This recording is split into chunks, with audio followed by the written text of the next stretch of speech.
Salut les petits geeks, bienvenue dans cette deuxième vidéo consacrée à la mise en œuvre d'une infrastructure Cisco. Salut les tarlouses. Mais t'es qui toi? Bah toi, mais version pas chiante. Mais qu'est-ce que tu fais là? Bah, tu sais, la dernière fois je t'ai observé. La dernière vidéo, franchement, tu étais bien, tu étais dynamique, spontané, on sentait vraiment que tu... Ok, bon, c'était ma première fois, hein. J'apprends. D'accord, et déjà, il a fallu que je monte un setup, les caméras, l'éclairage. Justement, puisque tu apprends, on va tâcher de faire ça mieux. Hein, plus sympa quand même. Bon, ok, je comprends. Parfait. On va faire ça, mais je les appelle pas les tarlouses, ok? Soyez un peu sérieux quand même. Ça va, je refais. Salut les petits cons. Non, mieux que ça. Ah, rabat-joie. Non. Salut les petits geeks. Voilà, tu vois quand tu veux. Bon, je te veux bien dans cette vidéo, mais tranquille, d'accord, soft, on a un savoir à transmettre. Oui, monsieur le professeur. Bon allez, vas-y, déroule. Cette vidéo sera consacrée à la mise en œuvre du management sur un switch de niveau 2, depuis le VLAN de management jusqu'à la configuration du SSH. Donc le management, c'est ce qui va nous servir à atteindre la console CLI du switch à travers le réseau câblé RJ45. C'est particulièrement utile lorsque tu n'as pas accès au switch ou alors que vraiment tu as la flemme d'aller jusqu'à ton switch avec ton câble console. C'est ça.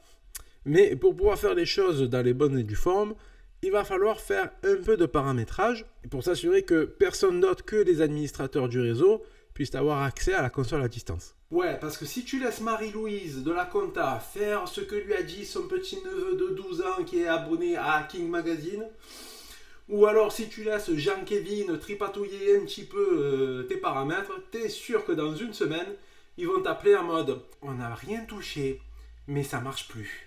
Pour commencer, on va s'assurer que le switch dispose bien d'une adresse de management sur un VLAN autre que le VLAN 1, le VLAN par défaut. Mettre une adresse de management sur le VLAN 1, ce serait un peu faire le tapin sur le réseau. Hein. On laisse tout ouvert et rentre qui veut. Plus soft, s'il te plaît. Ah ok, bon. Alors disons que c'est plus sécure parce que c'est par là que tous les hackers vont vouloir entrer en premier. Titre. Eh mais tu te fous de ma... Je m'égare. Reprenons. Donc, nous l'avons fait lors de la vidéo précédente. Je n'ai qu'à faire un show run sur mon switch pour pouvoir récupérer l'information. Donc VLAN de management, on a déterminé que c'était le VLAN 50 et que le switch porterait l'adresse 192.168.50.10. Maintenant, on va paramétrer le SSH sur le switch. Donc le SSH, c'est ce protocole qui te permet de sécuriser la communication puisque toutes les trames vont être chiffrées à l'aide de la clé RSA qui va être générée par le switch et encodée en 1024 bits. C'est un peu comme si tu masquais ton identité en fait. C'est bien plus sécure que le protocole Telnet qui lui laisse passer toutes les trames en clair et celle qu'on veut surtout pas voir en clair, c'est tout ce qui concerne les mots de passe.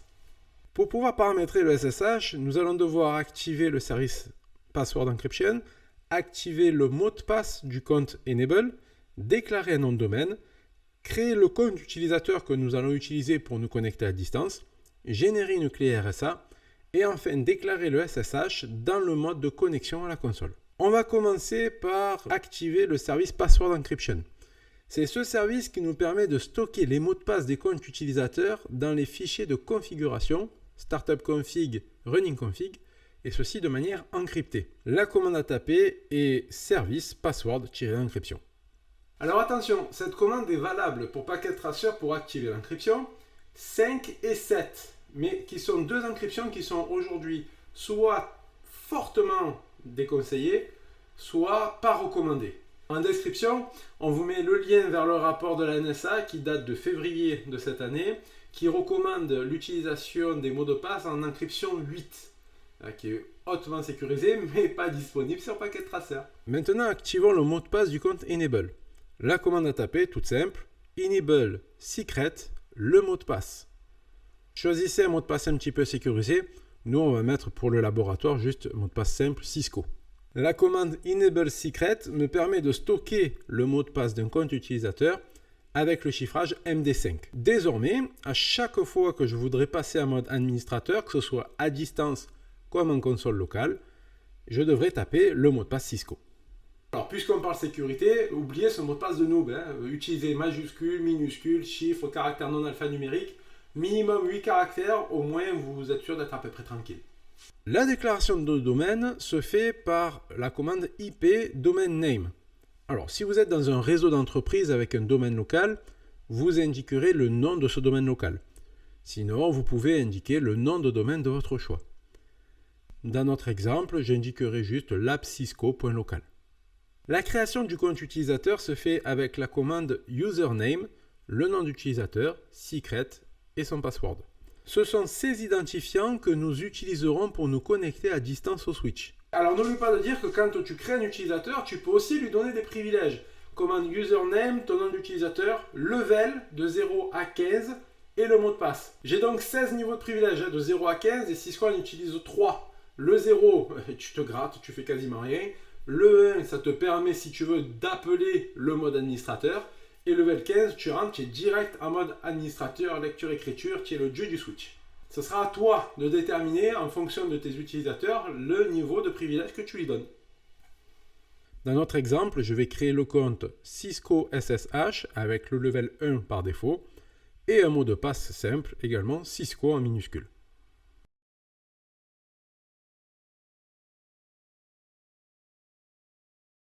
La génération de la clé RSA se fait à l'aide de la commande crypto-key generate RSA general keys modulus 1024.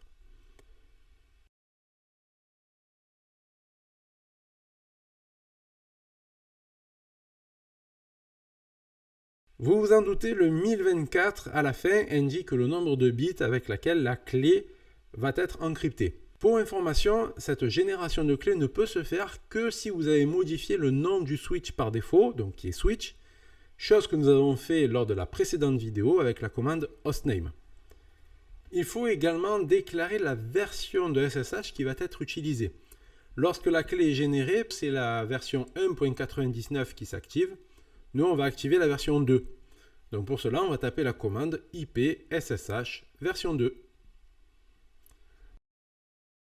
Donc là, nous avons créé le compte utilisateur, paramétré les mots de passe, paramétré le SSH sur le switch. Il ne nous reste plus qu'à activer ce dernier sur la connexion à distance. Et pour cela, on va configurer la line VTY04. La line 04 me permet de paramétrer les connexions de 5 utilisateurs simultanés. Si j'en veux plus, je peux le déterminer manuellement. Mais vous avez également sur le switch deux lines par défaut, donc la 04 et la 515, qui me permet de paramétrer les connexions des 11 utilisateurs suivants simultanés. Donc je tape la commande line VTY04, puis j'indique login local. Donc la commande login local indique que nous nous appuyons sur l'annuaire local du switch pour toute la partie authentification à distance. Sur les éléments actifs Cisco, vous avez la possibilité soit de vous appuyer sur un annuaire local, soit de vous appuyer sur un autre annuaire de type Radius. Le type d'authentification étant paramétré, j'indique le transport input SSH. Donc cette commande déclare le SSH comme protocole de connexion à distance. Je n'oublie pas d'enregistrer tout mon travail avec la commande write-mem. Et voilà, la configuration du SSH est terminée. Ah, en vrai, tu es meilleur que ce que je pensais. Il ne nous reste plus qu'à tester tout cela. Alors pour cela, je vais d'abord prendre un PC. Et ce PC qui va me servir donc, pour accéder au management à distance.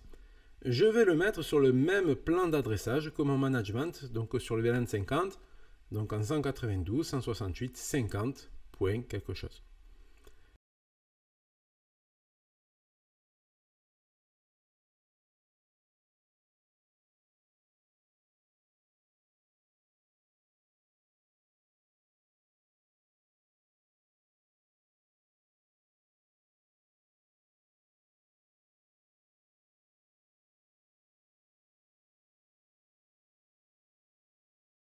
Ensuite, je vais connecter mon switch à mon PC.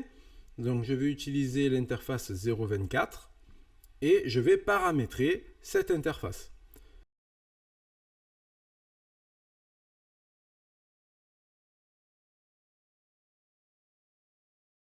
Donc je rentre dans la configuration du switch. J'appelle l'interface 0.24 et je la mets en switch port mode access, switch port access, VLAN 12.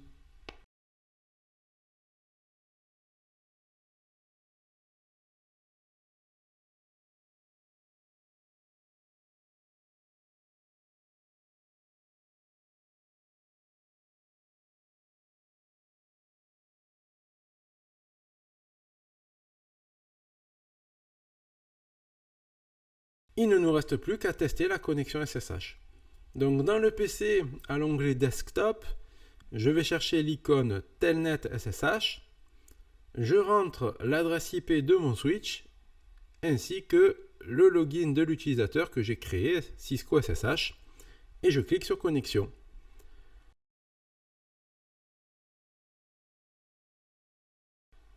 J'indique le mot de passe Cisco, j'appelle le mode administrateur, commande N, je tape le mot de passe que j'ai paramétré, qui est également Cisco, et me voici en mode administrateur dans le switch. C'est tout bon, mon switch est accessible à distance sur le VLAN 50 avec des mots de passe qui sont sécurisés. Par mesure de sécurité, n'utilise que le SSH. Oublie Telnet, même si c'est plus facile. SSH te permet de garantir la sécurité de ta communication. N'oubliez pas non plus d'activer l'encryption des mots de passe de type 8, de préférence comme recommandé, afin de vous assurer qu'ils soient stockés de manière chiffrée dans vos fichiers de configuration Running Config et Startup Config. Merci de votre attention ainsi que de tous vos retours encourageants. C'est tout nouveau pour moi, nouveau format, nouvelle façon de faire. J'espère que vous y prenez plaisir et que vous arrivez à bien comprendre ce que j'essaie de vous transmettre. N'oubliez pas le petit pouce bleu si vous avez aimé cette vidéo. N'hésitez pas non plus à vous abonner à la chaîne. Il va y avoir d'autres vidéos qui vont sortir ultérieurement. Dans la prochaine vidéo, justement, on va intégrer un routeur, donc un device de niveau 3, pour la mise en œuvre du routage inter-VLAN et également du DHCP selon le VLAN.